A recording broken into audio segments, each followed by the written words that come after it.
Hello, US 101 history class. Welcome to the last week before final. And so I hope that you are feeling good about that. We're covering a lot of heavy material come the end, but next week, you're going to have the final. It's not going to be on a Sunday, so you're going to need to prepare. It's most likely going to be on a Wednesday that it'll be due, okay?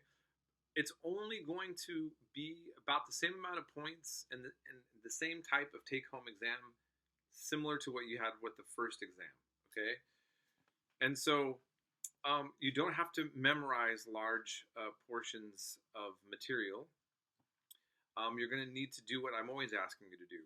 Synthesize some information, give me the proper citations and dates covering for the material, and you'll get full points. Some of you are going to notice that you may not even need the points. I just want to say something very clear, that I never encourage students not to take an exam, but I don't take it personal if you don't. And if you, again, feel like you're going to get the grade that you want without taking it, then that's your choice. And you can write to me on Canvas when I open it up next week, and I'll mention this one more time. That's your choice. But I will never answer the question, Mr. Pollock, can I afford to not take this exam?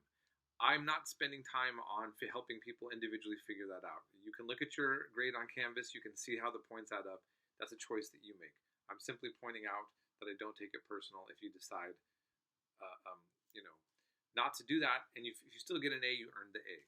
What's important to me is you've been keeping up with the work and you've been learning.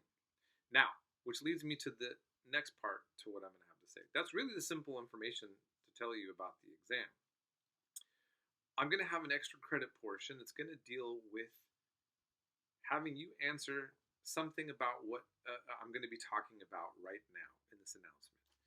So if you do want some extra credit on the exam, I'm going to put a question that's going to deal with what I'm covering here, because what I'm about ready to talk about is to clarify some of the subject matter that we just covered for last week and that is going to be talked about for this week. And it's very important for me, that you all really understand what I've tried to get you to learn about in U.S. history and why I've picked the sources that I did. Okay, so so I'm going to reiterate some things, and then I'm going to clarify, because a lot of you on the discussions did not understand the Karl Marx paper if you did actually read it. And so I'm going to talk about that, and I'm going to talk about Reconstruction in a little bit. So right now, this is required for you to listen to anyways, because all announcements are required. But here on this portion about what I'm going to say, there will be a surprise set of extra credit questions that I'm going to be addressing. So first of all, when I was studying U.S. history, well, actually, let me back up for a second. When I first had the U.S. history class offered to me to teach at MJC, I want you to keep in mind that my specialty is Asia and the Islamic world when I was in college, and world history and civilizations are more or less what I've been tackling the most. So when I was able to get a U.S. history class, of course I studied a lot of this history before, but I was used to the more or less still kind of high school style approach. In college, though, when I went to college, I went to MJC, I did learn more or less things that were a little bit off the grid. So I wanted to incorporate things that I thought that maybe others wouldn't be exposed to. Now, while I was teaching these classes, I had a friend that I grew up with show me all these YouTubes from people trying to say that the Civil War was about tariffs and some vague notions of states' rights, but not about slavery. And I kept hearing this phrase, learn your history, learn your history. And I read some articles saying that there's a huge number of high school students in polls, even that are not from the South, that still think that this is debatable. So first of all, this is why I wanted to really kind of push this to mention. There are many things in history that are debatable, right? We come up with evidence that seems the most logical. Even any time a president's elected, anytime, I guess you could say that somebody, if they question the results, there's always going to be some way to debate it, right? Because we don't get to see every vote ourselves and count it all ourselves and know 100% certain exactly if that is, and that can lead to very serious debates about the legitimacy of elections if everybody's not on board with that, right? Okay, so there's certain things that people can debate about whether they should or shouldn't. But I mean, because of this factor, because we don't actually know. Now, let's say a court case and somebody admits that they do something, they have witnesses and a video recording that all collaborate that a person, let's say, committed a murder. It's fair to say that we know for a fact that that person did commit the crime, right? There's no debate that the U.S. Civil War was over slavery. That's not a debate. And I watched a whole over an hour lecture from a man with a PhD, a libertarian, talking about it was tariffs. And he never addressed any of the clear facts, which the southern states all said that they were leaving the Union because of slavery. That's why I had you read the declarations. If you looked at all of the declarations and you read them all saying, why are we leaving? They said slavery was the reason. Alexander Stephens, the vice president of the Confederacy, said that was the whole point of this. He said that himself. If you look at the Confederate Constitution, it made it so that nobody would be able to get rid of slavery in law. It was going to make it like basically immutable. That would be something that you don't get rid of. So when we have all these culture wars, okay, I just at least want to clear this up with everybody, make sure that everybody's grounded and you can actually tell anybody, the documentation is overwhelmingly clear that that was the case.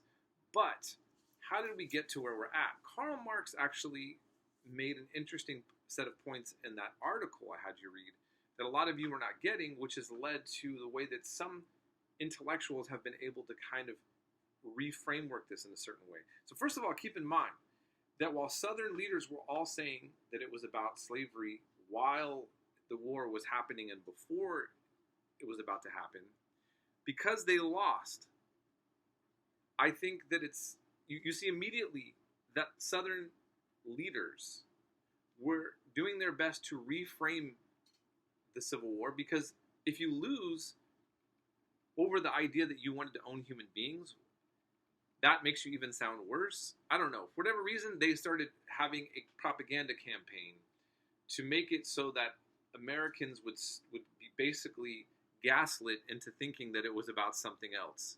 Okay, a noble cause. Well, what noble cause and for what reason? Okay. Now, Karl Marx. Now, there's several reasons why I use that Karl Marx article. One, Karl Marx is, because he's the founder of Marxist thinking, which is the basis for communism as a system and a defense of socialism. Especially if you grew up in the Cold War, like myself, Karl Marx is viewed as the almost quintessential anti-American philosopher.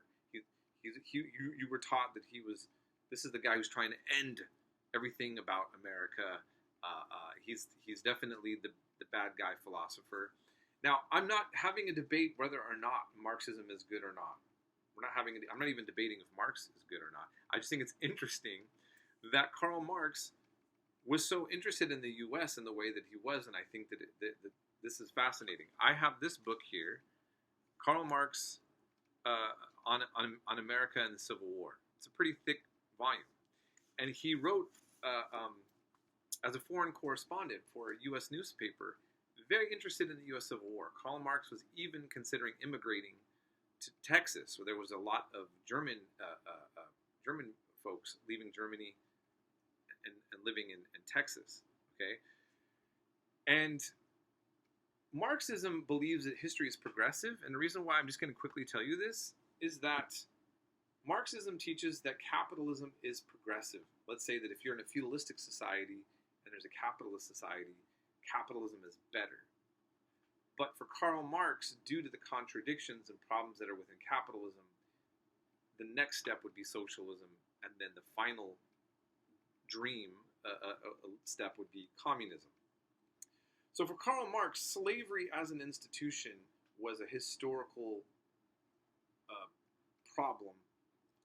And in other words, looking at history progressively, Karl Marx absolutely saw the slavery of the South as unacceptable, and that the capitalist system industrializing of the North and getting rid of slavery would be a progressive step in human history. Okay, even though he didn't think that that was the final steps towards human liberation. Karl Marx actually congratulated Abraham Lincoln on winning the second election with several other leftists in Europe. That's the degree in which that they really saw this.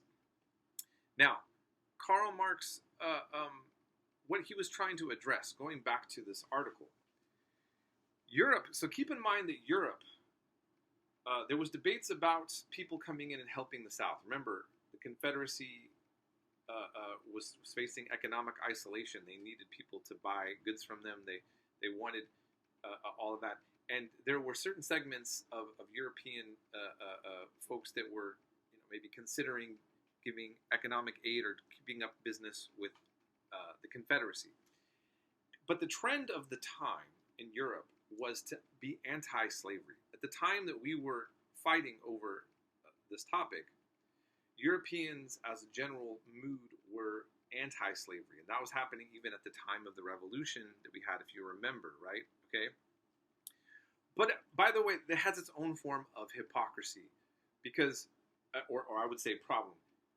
What Europeans started doing is saying that since slavery was taking place in Africa, often by some black tribal leaders and groups and Arab groups, that because they've now decided that slavery was bad, even though they were doing it before, just like everybody else, now European powers are going to intervene in Africa to stop slavery. That's why they're going there, to save people in Africa from slavery.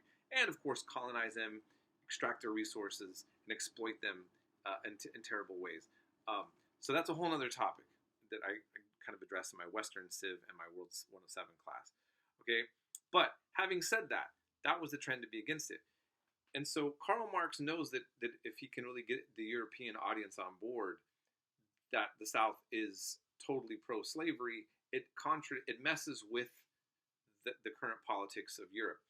And what he basically says is this: it is true that Abraham Lincoln and the North were arguing that they weren't having a civil war over slavery. Abraham Lincoln was saying that he did not consider it acceptable that the South was seceding or breaking away. So in other words, keep in mind, Lincoln just gets elected, and then the South leaves.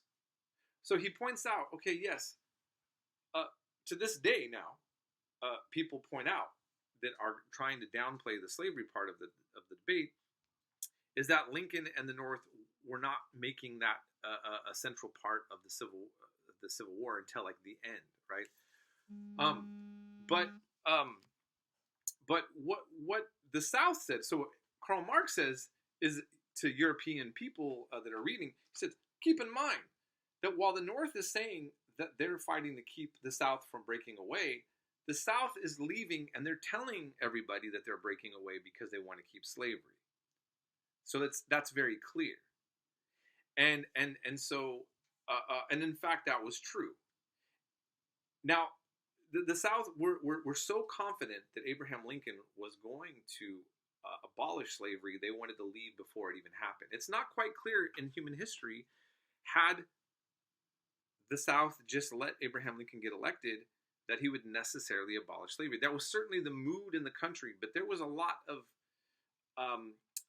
it just wasn't quite clear. But Abraham Lincoln, as the Civil War went on, it was clear that the country had to be all slavery or all free, and slavery was the problem, and so he does in fact abolish slavery. And so then, of course, that gets to the next topic that I mentioned.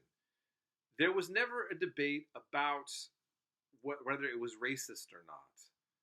There was never a debate about if black folk in America would be equal to white society. That was the big problem. That's the big gap, right?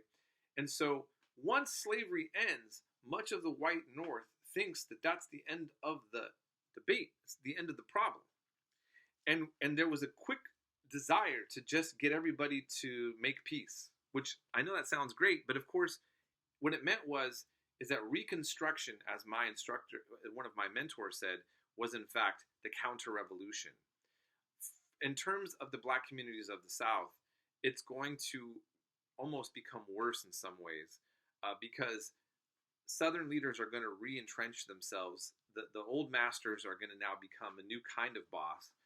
Legislation is going to be passed to have segregation and all sorts of terrible laws. Lynching is still going to be a big problem, which is mob rule, right? Okay, this kind of vigilante justice. Okay, Alexander Stevens, what's his punishment for being a part of this? Americans killing so many of each other over so that someone like him can own human beings. He gets to be governor of Georgia after the Civil War. Okay, so this is what ends up happening, and because there wasn't the address of the problem of race and equality, ultimately we end up having the problem where I have you watch the film, this terrible film, The Birth of a Nation. Sometimes students tell me, Mr. Pollock, why did you make us watch this? I said, well, first of all, I want you to see primary texts. You got to know this was a blockbuster hit in America. Think about that as a culture. We're still at the beginning of the 20th century. Okay? One of our presidents reportedly watched it, Woodrow Wilson, and said it was great. Okay? We need to see that the problems that we face with the issue of race in America today are because of this residual effect of things that were not settled here properly or conclusively for, in the opinion of many of us, right? If you look at this, my mentor that I had for my history in politics, he grew up in the South, but in Florida, the same place, now that Governor DeSantis is very popular for, but I'm not trying to, anyways. But in Florida, where he was at, there was, at the time, it's not there anymore, there was a high school named after the founder of the KKK, a high school. He told me that when he grew up there, that they watched as kids, school kids, the Birth of a Nation film almost every year, and it was portrayed as accurate history. So this is somebody who's alive and well. That is, that I know, in the 60s, right? Okay, segregation was still enforced like about a decade before I was born, maybe less than that. Okay, all of this is the result of this lack of conclusion on the issue of race inequality and the failures of Reconstruction coming out of the Civil War. There's also the reason why I had you notice that the last Civil War bride died in our lifetime. Somebody shared a bed with somebody who fought in the Civil War. Okay, and you saw the article, how that could be. How could that be? So maybe though this also helps us realize, why is it that we don't have things resolved in this country the way that we think that we should? I would say that we're still a young country, and we still have, the Civil War wasn't that long ago, right? So, and last thing I'm going to say also, sometimes people think that this is about, they get defensive, like I'm picking on the South. I have so many black friends that are from the South and love being Southern, okay, culturally. My grandma was a Southerner. The issue is not about what's wrong with the South, okay? And sometimes people that are not from the states that are the former South and Confederacy get a little self-righteous about, well, those people in the South, or there's that kind of discourse. That's not what we're talking about. And if we remember, we've talked about, it's not like the North has been necessarily historically better morally on the question of race, especially if you look at the state of Oregon, for example, and having black codes and all that stuff, which is another topic. So, well, actually, I'll just say this last thing. I have some friends in Turlock. They bought a home, and the former home association contract was that nobody that was non-white would be allowed to even stay over at their house okay. And this is in Turlock, California, in the 20th century. So there's some issues that we still are working with, right? And so I don't like us to it's hard to focus on negative information. I know that sometimes people feel like overwhelmed with this topic always coming up in American discourse. I do think that there's probably better ways in which that we can actually find solutions to having a better society for all of us. That's not for this class right now, and for us to have. I do hope that no matter where you're at on all of this, that you're thinking in a way that you would like to see us having a country where we all feel, good about being here. And obviously, we know that there's a lot of things that are out of our control from elites and other outside forces and all sorts of things. But again, these are all other topics. I hope this helps clarify some of what we covered. And like I said, there will be some extra credit options if you've listened to this announcement and kind of heard what I was talking about. And lastly, I'll just say, please write to me and let me know if you think that I'm off on anything that I covered, or you want to question anything that we covered, or you have questions about anything that we covered as we come to the end of this class. All right, be well, everyone. Take care of yourself, and have a good week.